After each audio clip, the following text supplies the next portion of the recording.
Kalu kuom pidho yiende kaka achiel kuom yore kedo kod midhiero mikelo kod lokruok e futo mar chal mar kor lwasi. Kane gitwak gi jofwambo romo margi mar 12 mar G2G Innovation, giwacho ni yawo mekgi bende konyo duoko chien midhiero mag oula nikech yawgo nyalo geng'o pi mawuok aora Tana maromo bilion 5 cubic meters. Gino makonyo e kedo kod midhiero mar oula kinde ma koth chwe.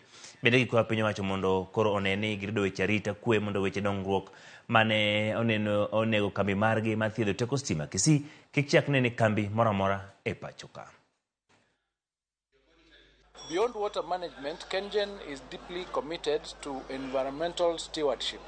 Our tree planting programs have been robust with over 350,000 trees planted and supported last year alone.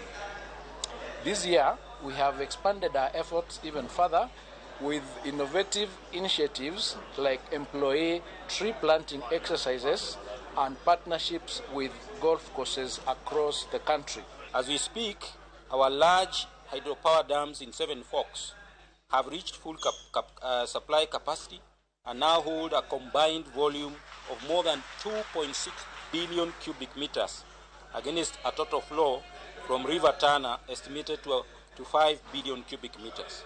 Our security system is quite elaborate.